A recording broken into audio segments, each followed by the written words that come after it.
Mayong hapon sa tanan. Let's open our Bibles, please. Genesis chapter 6, verse 8. Genesis chapter 6, verse 8. Akong basahon, o palihog ablihi imong Bible, yun ang kapitulo sa Genesis. Karon nga hapon atong tun-an sa tabang sa Ginoo, the favored generation. Ug nga sa pagkatao ni Noah, ato nga dahigon ng Ginoo tungod sa buhat sa Dios sa iyang kinabuhi, in His part, keeping a generation of grace. Genesis 6 verse 8, ingon ang pulong sa Ginoo, but Noah found grace in the eyes of the Lord. Amahan ng mga langit nun, among itugyan sa imuha Ginoo ang among mga kasing-kasing, among mga igdulungog, o tabangi kami amahan nga piliun namo ang pag-focus, pagpamalandong Ginoo sa imong pulong, diha sa pagbati nga fully dependent diha sa paglihok sa balaan ng Espiritu ug sa pagpanglihok nimo sa among kasing-kasing.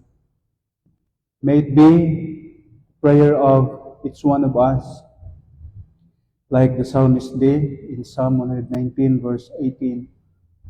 Open thou mine eyes that I may see wondrous things in thy law. Ug nga kana Ginoo among ginahandom, nandun na kami mabit-bit, matipigan sa among kasing-kasing pag bulag-bulag na mo Ginoo pagkahuman ani nga service. Kini among ginaambog itugyan sa ngalan ni Kristo Jesus nga among manluluwas. Amen. Genesis chapter 6 verses 5 and 6 atong mabasa dinha ang isa sa mga primary references kung magisgot sa unsa ang extent sa depravity or corruption sa tao tungod sa sala. Tingod dinha sa pulong sa Ginoo, God saw that the wickedness of man was great in the earth. The wickedness was great, and that every imagination of the thoughts of his heart was only evil continually. And then in verse 6, and it repented the Lord. God felt sorry that He made man on the earth, and it grieved Him at His heart. Kaning duha ka verse, in verse 6, atong tan-awon o atong masabtan ang degree sa damage sa tao tungod sa sala, that it causes sorry in the heart of the Creator. So, inana ang picture mga igsuon nga kung di man nato may compare sa ato ang kagalingon, because God is in His wisdom infinite. God is perfect. God is all-knowing. God is in control. He's sovereign.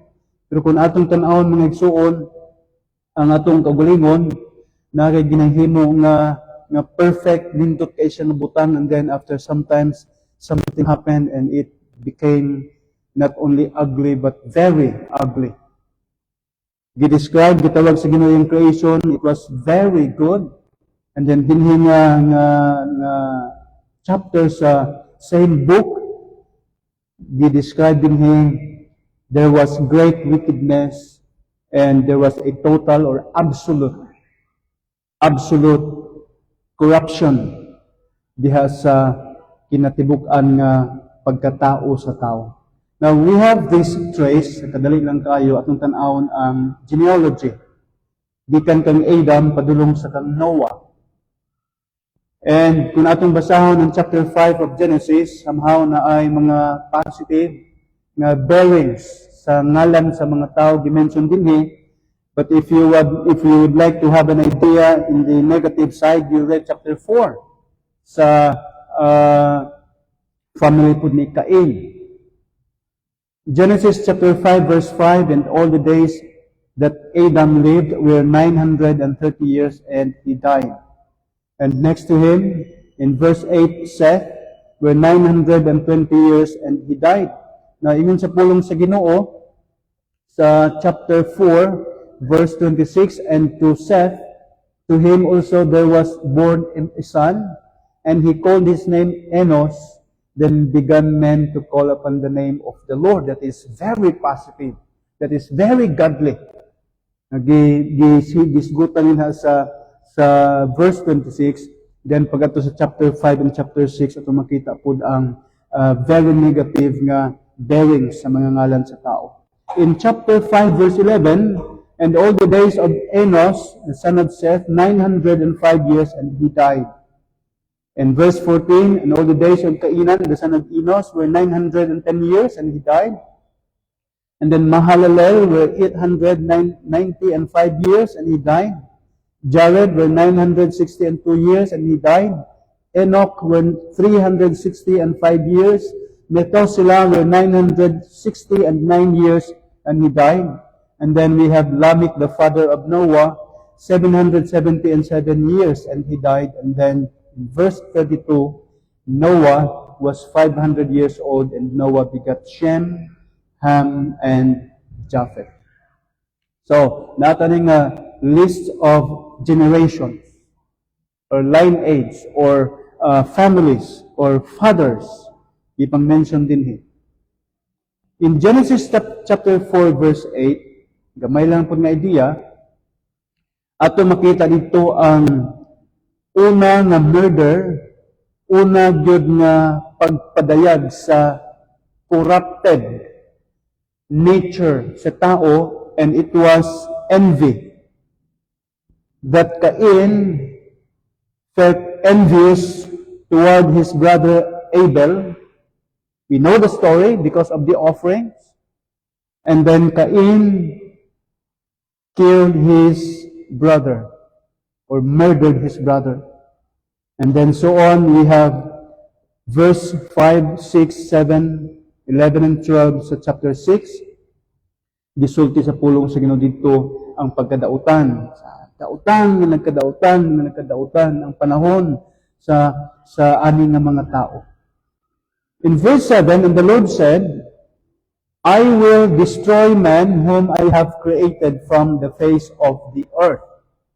Obviously, and surely, certainly, the same that He created perfectly, now God is about to destroy them completely through a flood. Both man and beasts, and the creeping thing, and the fowls of the air, for it repenteth me that I have made them. The earth also was corrupt before God, and the earth was filled with violence, in verse 11. And verse 12, and God looked upon the earth, and behold, it was corrupt, for all flesh had corrupted his way upon the earth. Now again, many times, dinig dito sa mga ginikanan din sa atong eskwelahan, akong ipaabot sa ila ang pangutana, where are the children during the flood? And kada usa sa to, ako'y natutubagon. They all died. They all drowned. Then, nagunahon na kita nga, grabe no? Inana di ay ang extent sa pagkadautan. Ang corrupting effect sa sala, inato din siya ka, isang pulong sa gross, inato siya ka deep, inato siya ka grabe. Nga sa pila ka gatusan, magunahunat lang ta, hundreds of thousands of people that time, of men or men. There were only 8 spared from the judgment of God. Wala lang yun. So, nagtuog kita nga ato nga paling mga igsuon. Sa 120 years nga tukod ni Noah ang ark in obedience sa sugo sa Ginoo, I do believe na ay mga infants na nagbabdos nga nabuntis sila, tapos mga anak sila, na ilang anak nagtubo na, nahimong nga mga infants, nahimong mga cradle, nahimong mga primary or edad nila to na young people, na adult, na alam po ito mga buntis, nanganak na po sila. Ang rotation, ang cycle sa reproduction. And I do believe with all my heart that there are children, there are infants in those days. That should print an impression, or it should leave a mark in our understanding the deepness, the grossness, and the ugliness of the effect of sin. Kung imo ng pamalandungan, I think 2 Sundays before, na-mention ni Pastor John sa permitting ba sa iyang wali, kanina verse 5 and 6, chapter 6. Every imagination of the thoughts of his heart was only. Mura ba siya tubig? Example lang, tubig nga gibutang siya sa usa ka panel niya naa siya ay bangag nga maagasan niya. Dito lagi na padulong ang tubig sa iya. Dito lagi na mo adtog laing direction. Dito lagi na siya mahulog kay na ito ang iyang slope dito siya. Dito lagi siya padulong. Wala gyud chance na mo subida siya. Di may tabo. Dito lagi siya mo agi. Ang tao dito gud siya. Daotong gud siya. Di gud siya makasalagma. Okay? Every imagination of the thoughts of his heart was only and continually. Pamalandungin na unya sa gabi, suon kaniyang bersikulo. Evil. Utang yun. Unya, para nga mas silyuhan ba ang degree sa effect nga grabe yun siya, God felt sorry that He created man. Tiyaw mo na, yung panlat, tiyaw mo na. But, kaning pulong ba? But Noah found grace in the eyes of God. Kasi magsuon, tulog ka butang, atong tanawon karon, of course, ato kaling nakuha nga ideya sa mga nagatuon yun deeper aning bahin sa pulong sa Ginoo. This is what it takes to win 7 people. Muna siya ang dapat buhaton, ang kinahanglan, muna siya ang atong kapital para na makadaog kitag 7. Why 7 people? Because Noah, his wife, plus 3, his children, his sons, and their wives, plus 3, that is 7. Is it a big deal? Big deal ba ng mga igsoon? 7 raman to? Yes, it is a big deal. Why? Because it happened in the times of Noah. Unya, kung atong tanaw ng panahon karon, kaninga pagkadautan mga igsoon, let's judge our time. Verse 9, these are the generations of Noah. Noah was a just man and perfect in his generations, and Noah walked with God. Verse 10, and Noah begat 3 sons, Shem, Ham, and Japheth. Verse 11, the earth also was corrupt before God, gibalik na po, gihatag na po, gipalutaw na po sa panumduman o sa hunahuna sa tao, that the earth was corrupt before God, and the earth was filled with violence. And God, in verse 11, looked upon the earth, and behold, it was corrupt. Gibalik-balik. For all flesh had corrupted his way upon the earth. And then in verse 13, and God said unto Noah, Noah, the end of all flesh is come before me, For the earth is filled with violence through them, and behold, I will destroy them with the earth. I will destroy them with the earth. So, muna siya ang standing nga plano sa Ginoo, muna siya ang footing sa direction, divine direction in relation to mankind. And then here is the man named Noah, who found grace in the eyes of the Lord, with his 3 sons and wife, his wife and 3 sons, and the wives of his sons. Noah must, number 1, in order for him, of course, he did. Nadalagin niya iyang 3 ka anak. Una, iyang asawa. Then iyang 3 ka anak. Unya, praise God to know na iyang 3 ka mga anak, natala po nila ilang mga asawa. Magunahon na nga, maybe inanak ka-influential si Noah, but I believe that inanak ka-influential si Noah sa iyang mga anak na lalaki, o ganyang mga anak na lalaki, inadtupod ka-influential over sa ilang mga asawa. A godly generation. Number 1, Noah, as being described in verse 9, was a just man. Noah was a just man. Chapter 6, verse 9. But Noah in verse 8 found grace in the eyes of the Lord. These are the generations of Noah. Noah was a just man. Na atong kuhaon mga igsuon ang benefit sa grace sa Ginoo ngadto kang Noah. What made him a just man, what made him a perfect man, what made him able to walk with God in the midst of a very wicked generation? The grace of God. Whatever God did sa pagkatao ni Noah, sa kinabuhi ni Noah, it was favor. And that favor he found in God, and he was a just man. A man who gave to all their due. Kani nga tao si Noah, patas ni siya nga tao. Patas, just, fair.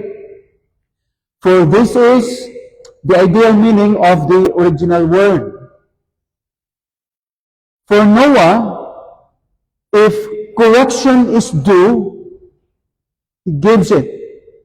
If warning is due, he gives it. If favor is due, he gives it. If good treatment is due, he gives it.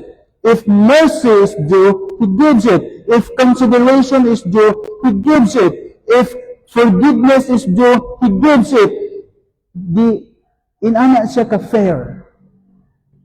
Dili isa tao nga nag-deprive sa uban nga mga tao. Dili isa ka tao nga iyang ginatugnan ang mga butang nga maayo para sa uban because maybe sa iya hapon nga personal sentiment. What is due to others, iyan man ginahimo, ginahatag, o nga dinhi, ato makita mga igsoon ang kahayag ba nga the people needs warning. By the way, what was the command given to Noah? Did God commanded him to preach, to warn? No. The command given was, Noah, build an ark. That was the command.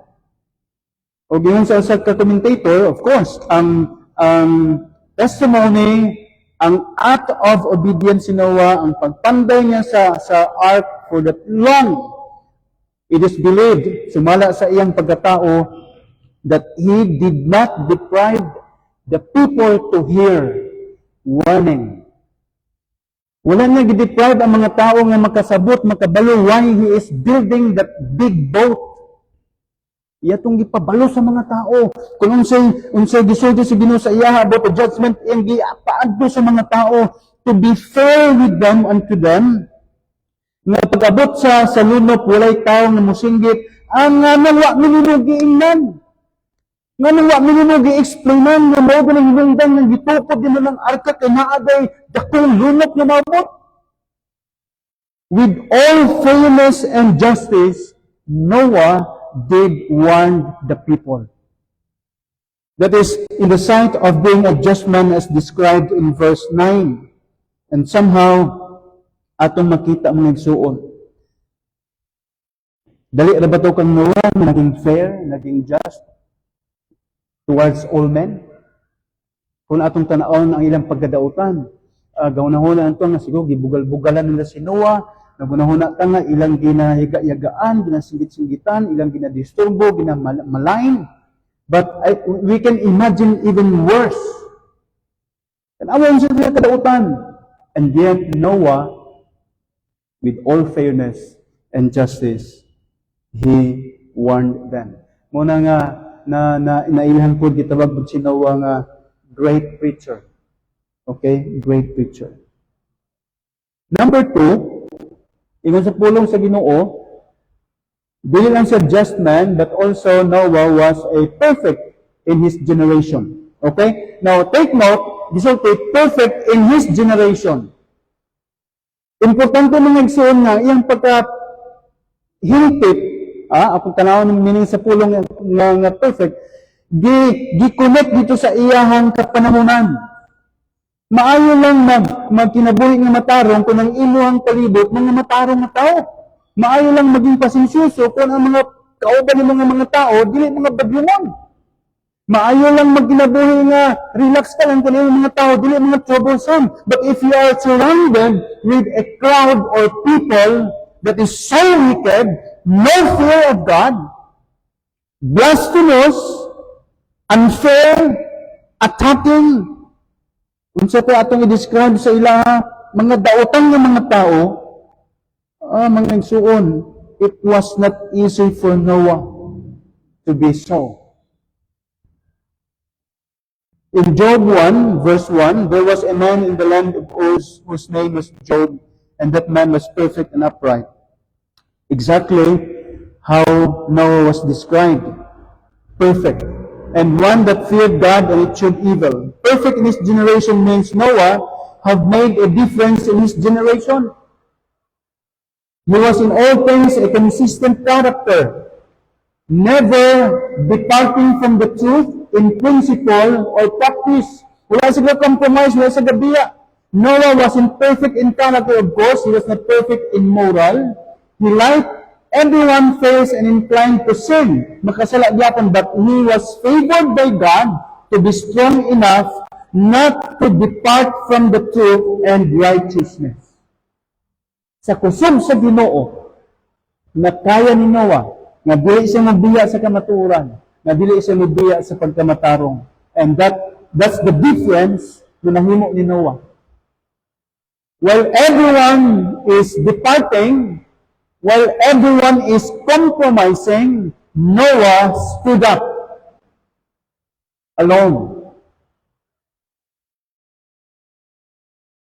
Pero nga panahon mga igsuon, minundon kita sa wali last Sunday, what makes these days dangerous? People. Kinaiya sa mga tao. O niya maghagip ng kinaiya sa ato po nga mga kinaiya.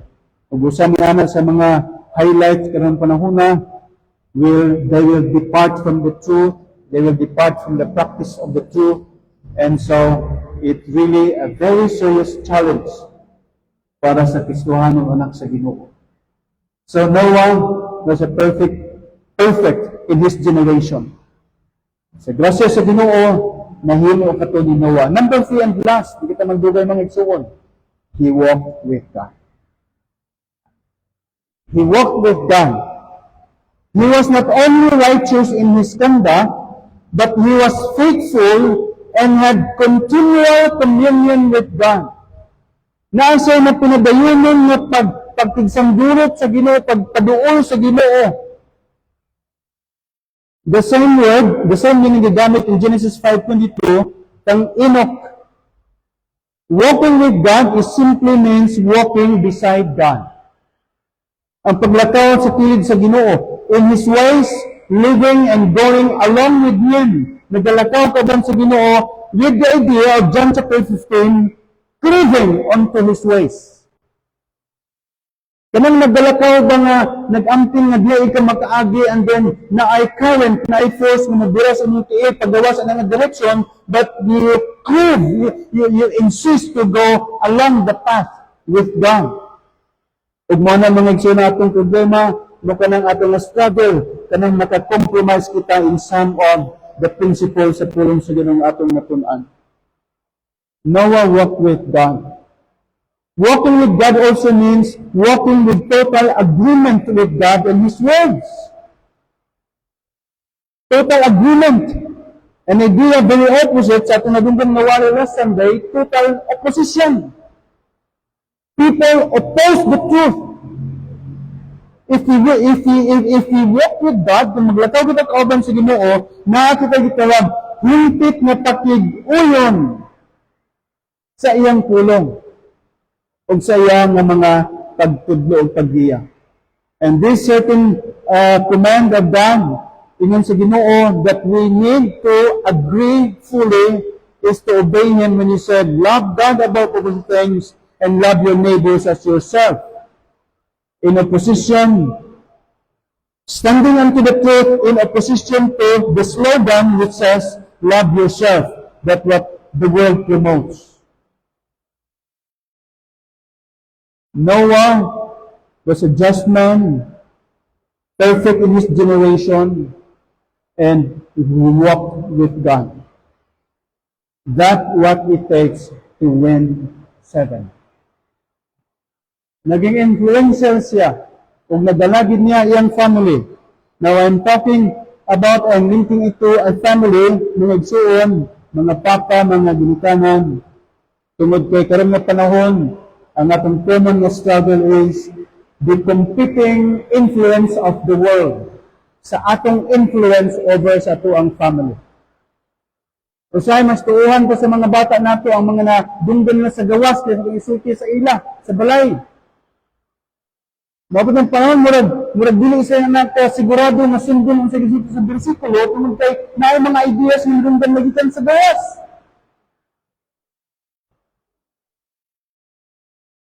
It takes to be just, fair. It takes to be doing and making difference in our generation to be complete, to be perfect. And it takes to be close to God in order for us to be influential. Primarily sa atong family. Influence. Noah was a just man, perfect in his generation. He made sure the difference. And finally, Noah walked with God and won 7 souls from God's judgment. In our homes, in our churches, in the church, workplaces, community, in our society, there are a lot of people that by the grace of God, will be made able to influence them to righteousness. The way we treat each other before their eyes. Husbands to their wives and wives to their husbands, parents to their children, and children to their parents. The way we treat each other could be something in the eyes of these people. And let's ask ourselves, are we a good influence or pari-pari nga rapod sa ilaha? Naabay kalahian na makita nila. When we are offended, when we are treated unfairly and unjustly, seen and unseen, when people offended us, when circumstance offended us, before we react, let's ask ourselves first, if Jesus is in my place, what would we do? Usahay na may mga sitwasyon sa kinabuhi na nagsuon nga mo-react kita tapos bisag kabalitan mo atong reaction, very carnal, ato siya i-justify because of what others are doing. Parang may balos lang ka ba? Ito lang nga, sige, pinaslana lang ka. Paakon ka niya, paakon ka ba? Sipaon ka ba? Iyon pa sa ako nadunggan. Dili man ta si Jesus. Yes, that is true. But that is our goal, to be like Jesus' attitude. So sa atong panahon, kapanahonan kung mga igsuon, na mga tao nga pwede may prospect nga ato silang influence. And we will start at home, here in the church, and sa atong community. Atong pangutangan itong mga kagalingon. Kung naa ka atong panahona sa dating lunok, kung naa ka atong panahona, asa ka maapil.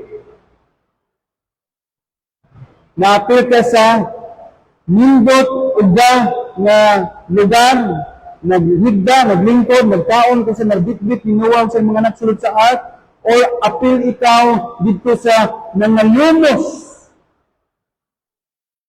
Kung atong tanawan nato mga kinabuhi, atong kinaiya mga igsuon, asa ka dito. Ato inyong Noah was a just and fair man. He chose to walk with God, of course by the grace of God, and that made him a strong, perfect man who makes a difference during his generation, a generation of wickedness. He makes a difference. Tama na mga langit noon, salamat po sa kinabuhi ni Noah. Tabangi kami sa among personal, kaustad sa kamang kinabuhi. Nga magdaog kami Ginoo batok sa among kagalingon, sa sala, sa garbo, ug nga makahilo kami og anindot nga influence amahan sa among dapit sa among lugar kung asa nimo kami gibutang. Panalangin ni Ginoo kini nga mga punto sa kinabuhi ug mahimo namo nga sumbanan labi na gid ang kinabuhi Ginoo ni Noah. Kini among ginaampo sa ngalan ni Kristo Jesus nga among manluwas. Amen. Amen.